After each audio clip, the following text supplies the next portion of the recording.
하늘을 가르는 스카이 다이빙. 항공기나 기구 등을 이용하여 높은 하늘에 올라간 뒤에 허공으로 뛰어내리며 짜릿함을 느낄 수 있는 일종의 익스트림 스포츠라 할 수 있는데요. 높은 곳으로 올라갈수록 공기가 희박해져 일정 정도 높이 이상에서 낙하하면 공기의 저항을 거의 받지 않는 자유낙하를 경험할 수 있다고 합니다.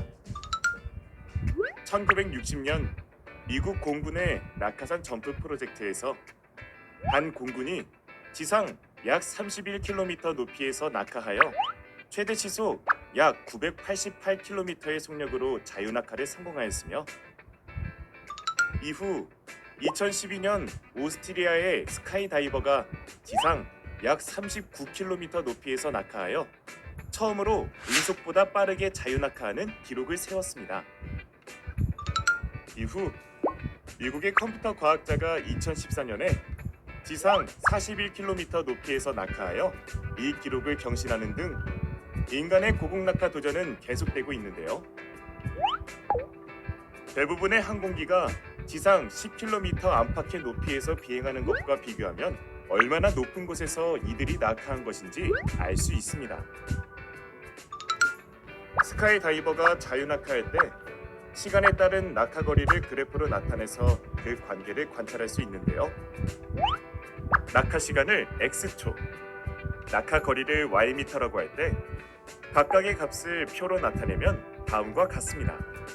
표에서 순서상 XY를 좌표로 하는 점을 좌표 평면 위에 나타낸 다음 그 점을 매끄러운 선으로 연결하면 두 변수 사이의 관계를 나타내는 그래프의 모양은 곡선이 됩니다.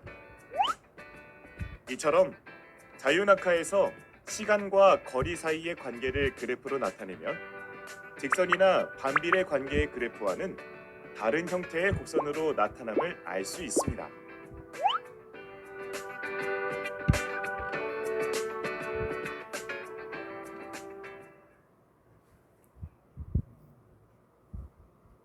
자, 여러분, 이차함수라는 내용을 배우지는 않았지만 이차함수가 무엇인지, 그리고 그 그래프가 어떻게 나타내어지는 것인지 간단한 소개 영상을 보았습니다.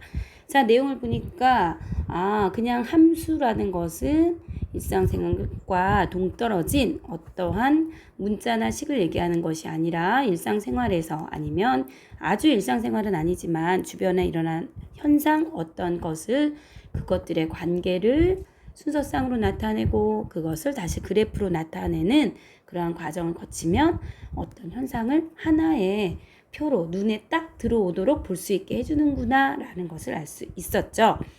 바로 그런 내용을 우리가 2학년 때도 1차 함수라는 것을 통해서 배웠었는데요. 자, 1차 함수 우리가 어떻게 배웠었어요? 1차 함수는, 그쵸? 1차 함수는 y는 ax 플러스 b, 바로 여기가 몇 차식이다. 그래요. 1차식이다 라고 해서 배웠었습니다. 1차식이다. 자, 그러면 1차식에서 가장 기본적인 모양 y는 ax, 뒤에 붙어 있지 않은 거죠. 뒤에 상수항이 붙어져 있지 않은 모양일 때 얼마만큼 평행이동한 것인지 말하세요 그랬습니다. 얼마만큼 평행이동한 것일까요? 그치? 뒤에 이렇게 붙어 있는 숫자들만큼, 요 뒤에 붙어 있는 숫자들만큼 평행이동한 것이겠죠. 자, 1차 함수의 모양은 일단 y는 ax 플러스 b이고, 1차식이 되려면 1차식은 어떤 모양을 만족해야만 한다. 그래요. 1차식의 모양을 만족해야만 한다. 자, 식의 모양 생략하고 바로 그래프의 평행이동으로 나갔지만 모양은 일단 기억해 주세요. y는 ax 플러스 b, 뭐가 0이 아니어야 되겠습니다. 당연히 0이, a가 0이 아니어야 되겠죠. 1차 항의 개수가 0이 아닌 모양을 우리는 1차 함수라고 한다. 여러 가지 관계를 식으로 나타내었을 때 이런 관계식을 만족한다면 이것은 1차 함수가 되겠다. 그리고 평행이동은 뒤에 붙어있는 이 숫자들만큼 평행이동했다. 우리가 그래프를 그려서 비교를 했었습니다. 여기서 1차 함수 전체를 정리하고 나갈 수는 없기 때문에 간단하게 이 정도의 내용만 보고 나갈게요. 1차식이고 이 뒤에 붙어 있는 숫자만큼 어떻게 한 것이다. 그치? Y축의 방향으로 평행이동한 것이다. 자, 이 정도만 간단히 기억을 되살리고 넘어가도록 하겠습니다. 자, 그러면 이번 시간에 본격적으로 나가려고 했던 내용은 바로 뭐였어요? 그래요. 이차 함수란 무엇일까에 관해서 나가려고 했지요. 자, 이차 함수를 어떤 것인지 알아보기 위해서 이런 식을 한번 세워보도록 할 거예요. 반지름의 길이가 이거인 원 모양의 웨이퍼보다 반지름의 길이가 x만큼 긴 원 모양의 웨이퍼의 넓이를 y라고 한다. 자, 이런저런 용어가 많이 나왔지만 우리가 필요한 부분만 뽑아내면 되겠죠.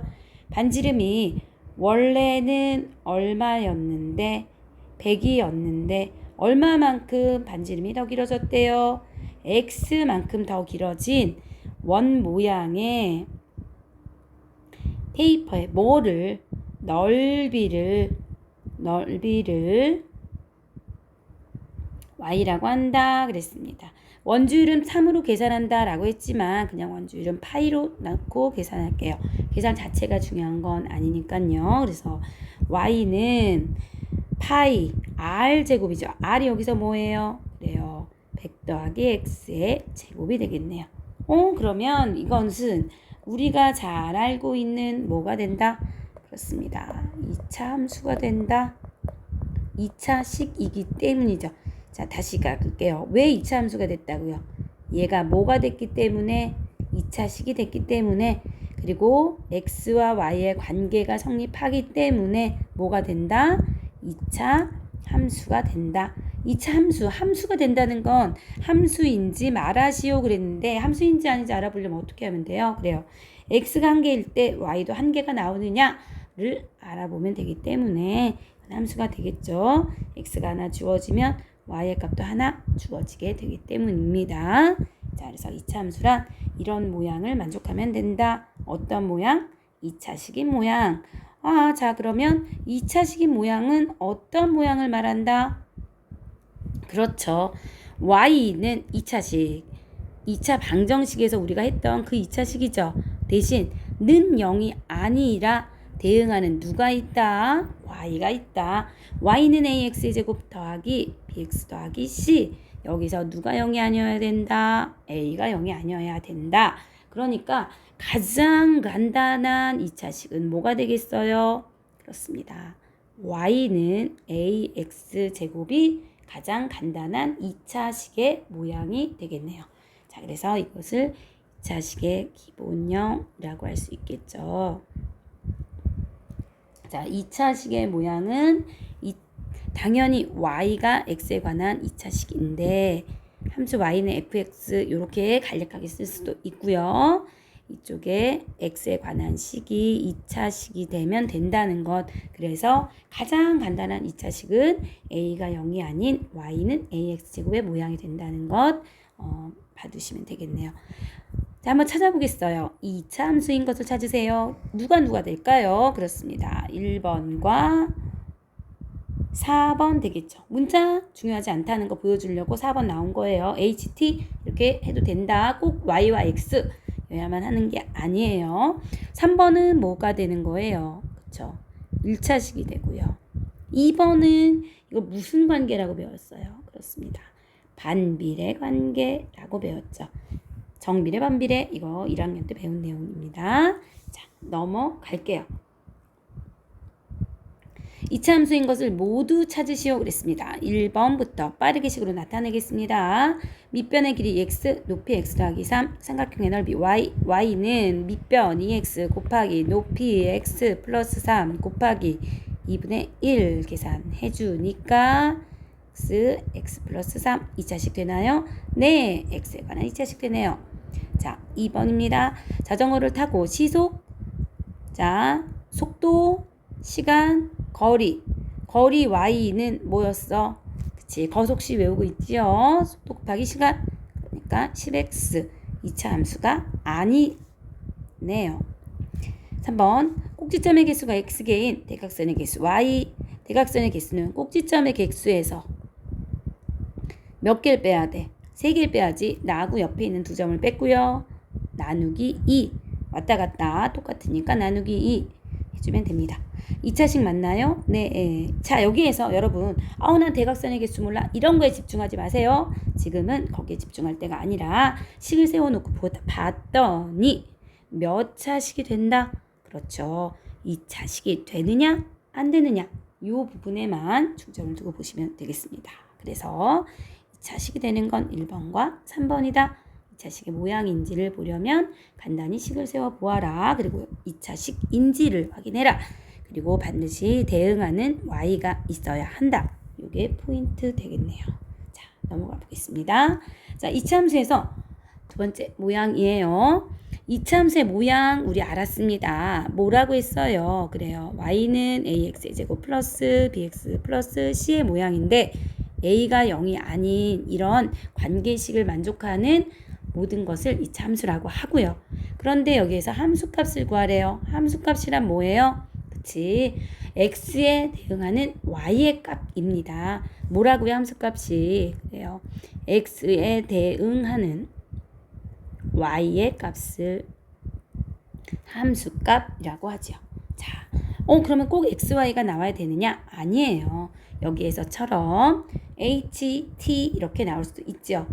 t초 후에 높이를 h 구할 필요가 없어요. 주어져 있다는 것. 여기서는 식이 주어져 있습니다. 식이 주어져 있을 때 0.4초 후에 선수의 높이를 구하시오 그랬습니다. 그렇다면 뭐만 알면 돼? 0.4가 h냐 t냐만 알면 되는데요.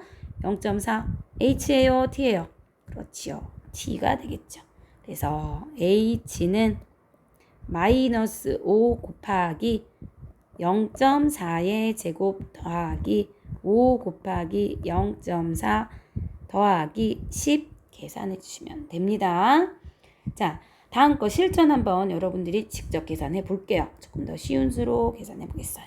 자, 1m 높이의 발사대에서 쏘아 올린 물로켓의 t초 후의 높이를 y라고 했더니 이것인 관계가 성립했다. 식을 세울 필요 없어요. 식 왜 이렇게 내왔냐 고민할 필요 없어요. 이 문제에서는 식은 주어져 있다는 것. 그러면 식이 2차식이라는 건 보입니까? 2차 함수라는 거 보여요? 맞아요. 2차 함수 맞고요. 여기에서 함수값 구한다고 했어요. 근데 문제에서는 함수값이란 말 나오지 않아요. 그래요. 바로 1초 후에 물로켓의 높이를 구하세요. 이 얘기는 뭐야?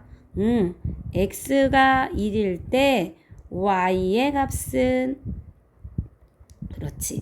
길게 말로 되어 있는 것을 간단한 식으로 나타내는 것이 수학의 도리예요. 말이 길어. 말이 길면 다 중요한 게 아니야. 거기서 포인트만 딱딱 잡아내는 훈련 필요합니다. 좋아요. 자, 이해했나요? 식은 고민할 필요가 있어 없어? 없어요. 식이 주어져 있기 때문이죠. 이 식에 x에 1을 대입해서 y의 값을 구하는 건 이 행동을, 이 행위를 우리 뭐라고 한다? 그래요. 함수값 구하기예요. 이렇게 하는 방법을 함수값 구하기라고 한다는 거죠. 자, x에 1 대입했습니다. 그러면 y는 마이너스 5 곱하기 1 더하기 10 곱하기 1 더하기 1은 그래요. 6. 단위는 여기서 미터 되겠네요. 자, 여러분 선생님이 15분 안에 끊으려고 굉장히 빠르게 내용 이야기했습니다. 그렇지만 여기서 기억해야 될 거 몇 가지 다시 한번 용어만 정리하고 넘어가겠습니다. 뭐라고요? 그래요. 1차 함수 있었어요. 1차 함수의 모양은 y는 ax 플러스 b였는데요. a는 기울어진 정도였고 b는 y절편 y축과의 교점이었죠. 그 다음 2차 함수 했습니다. 2차 함수에서 위에서도 마찬가지예요. a가 0이면 안 됩니다. 2차 함수에서 y는 ax의 제곱 플러스 bx 플러스 c인데 a가 0이 아니어야만 하니까 기본형의 모양은 y는 ax 제곱이었다라는 거 기억하시면 되고요. 2차 함수가 나왔을 때 2차 함수에서 그래요. 함수값 구하기.